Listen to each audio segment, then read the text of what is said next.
It's the 25th of October, 1854, near the city of Sevastopol on the Crimean Peninsula. Lord Raglan is commander of the British forces. How wonderful it would be to be a lord. Which is exactly what you can be, thanks to Established Titles, today's sponsor of this video. Established Titles gives you the right to call yourself a lord or a lady by selling you a piece of land in Scotland in Aberdeenshire. You can even put lord or lady on your dating profile. In buying a title pack, you get a certificate with a crest and at least 1 square foot of land, which makes an amazing gift. What's more, Established Titles' primary goal is to preserve the picturesque woodlands of Scotland, and for every purchase, they will plant a tree. Your purchase will help support global charities like One Tree Planted and Trees for the Future. So help the channel, help the planet. Click the link in the description and become a lord today. James Thomas Brudenell, 7th Earl of Cardigan, stands by with the unit under his command, the Light Brigade of the British Cavalry. It's a force of 607 men riding horses without armour and armed with sabres and lances. They are the technology of the day for fast and agile skirmishes and quick attacks. Lord Raglan watches over the battlefield from the heights of a nearby hill. He is commanding the siege of Sevastopol, a British, French and Ottoman operation to capture Russia's main naval base on the Black Sea. Today, they are facing off a Russian counterattack near the village of Balaclava. The battle isn't going well, having lost important positions in the nearby Causeway Heights. Watching the abandoned positions, Raglan spots Russian forces capturing and taking away his artillery pieces left behind. He's furious, but it gives him an idea. He realizes the Russians would be weighed down by the artillery and reasons that if charged by a quick cavalry unit, they would be forced to either abandon the weapons or get cut down. It's an opportunity not to be missed. He turns to his brigadier, Richard Airy, and tells him to order the Light Brigade to attack the pillaging Russians. Airy writes down the order. Lord Raglan wishes the cavalry to advance rapidly to the front, follow the enemy, and try to prevent the enemy carrying away the guns. Immediate. He gives the written order to Captain Louis Nolan, who then rides down to the bottom of the hill to give it to Lieutenant General George Bingham, the 3rd Earl of Lucan, commander of the cavalry. Lucan is confused upon receiving the order. It doesn't mention the location of the artillery, and he can't see any enemies carrying away guns from his position. They are out of sight on hills to the south. Lucan questions Nolan as to what the order means. Nolan answers by waving broadly to the east and shouting to him, "Attack immediately!" Nolan doesn't know it, but he's just sent the Light Brigade to their doom. Towards the east, where Nolan gestured, there is another Russian artillery battalion ready to fire. They're 1.5 miles away, straight down an exposed valley, flanked on either side by hills, occupied by the enemy. Lucan is shocked. Such an attack is suicidal, but the order seems clear and he has no option but to fulfill it. Nolan rides away unaware of what has happened. It's just a colossal error. Lucan reaches the Earl of Cardigan and relays the order. Cardigan is equally shocked and immediately questions the sanity of such an attack. While Lucan agrees with Cardigan, he reminds him it's a direct order from Raglan, so they have no choice but to obey. Lucan leaves to rally the Heavy Brigade. Cardigan steels himself.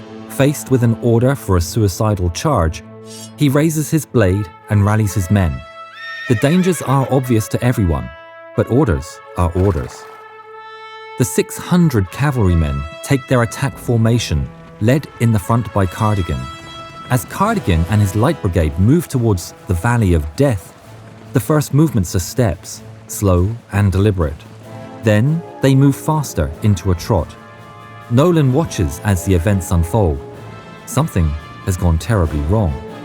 As 600 charge into battle, Nolan jumps on his horse and races desperately to stop them. He overtakes and cuts across in front of the brigade as they enter the valley, trying to intercept Cardigan. He calls to him, but it's too far. The first explosions of cannon fire echo through the air as Nolan approaches Cardigan. Cardigan sees him. Nolan opens his mouth to tell him, and a shell explodes right in front of him. Nolan falls off his horse, lifeless, his message undelivered. Lord Raglan can do nothing but watch, horrified, as his men push on into the mouth of hell. Into the valley of death rode the 600. The Light Brigade have good horses, but the brigade know they can't go full gallop all the way to the end of the valley, so they have to go relatively slow at first, all the time under withering fire from the left and the right, decimating the brigade. The Cossacks at the end of the valley open fire with cannonballs, and dirt is thrown into the air. The Light Brigade push on into a canter and then a full gallop, charging the enemy, sabres drawn and lances leveled, screaming battle cries. As they get closer to the Cossacks, they fire canister shots, a horrific experience for any attacker.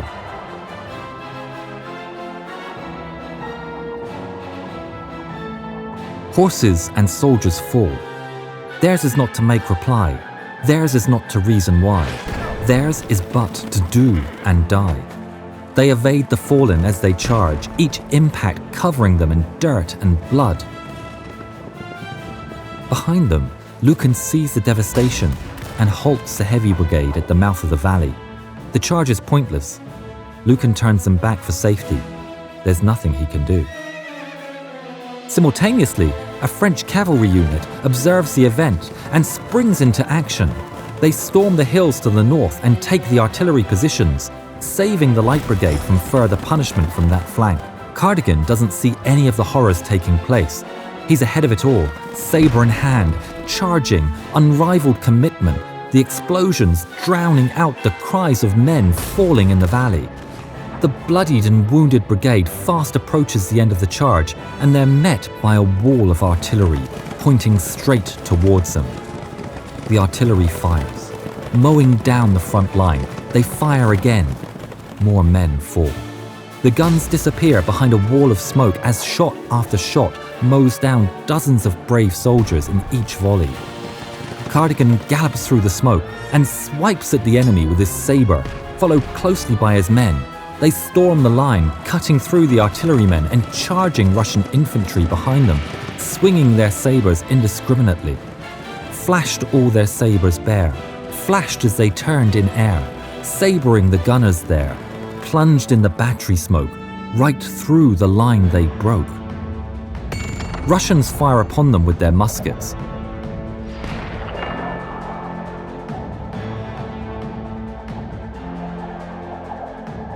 More men fall to the ground, injured or their horses killed from underneath them.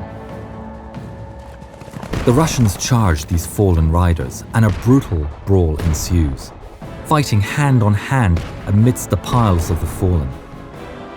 The Light Brigade smashes through the infantry into the Russian light cavalry.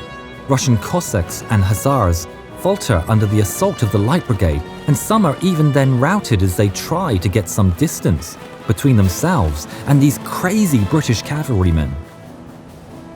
Cardigan retreats, his orders fulfilled, but in the heat of the battle, he neglects to order the rest of his men to retreat.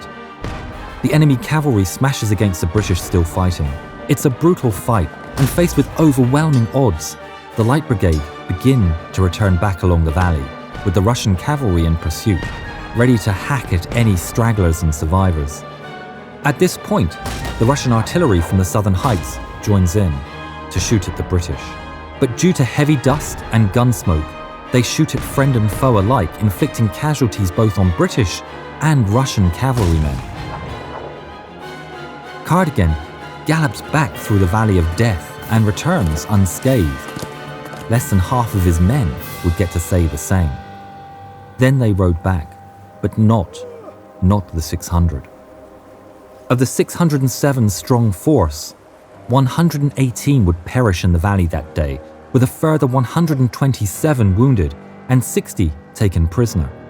Horse casualties were more severe, reducing the Light Brigade to 195 men still with mounts.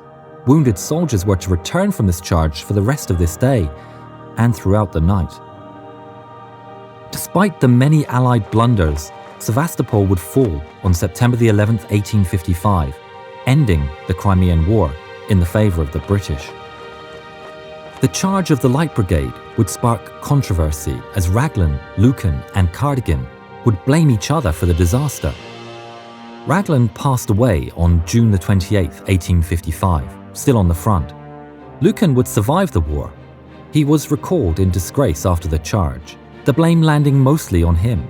However, his name would be cleared after the war by fellow officers and soldiers who served alongside him. Cardigan also survived. He returned to England and he received a hero's welcome. He widely exaggerated and boasted about his performance that day, making him a nationwide celebrity. But the end of Tennyson's poem captures the public's reaction to that fateful moment in history, the day when a mistaken order was carried out by brave men who didn't flinch from their duty, but rode into the jaws of death and into the mouth of hell. When can their glory fade? Oh, the wild charge they made. All the world wondered. Honour the charge they made. Honour the Light Brigade. Noble 600.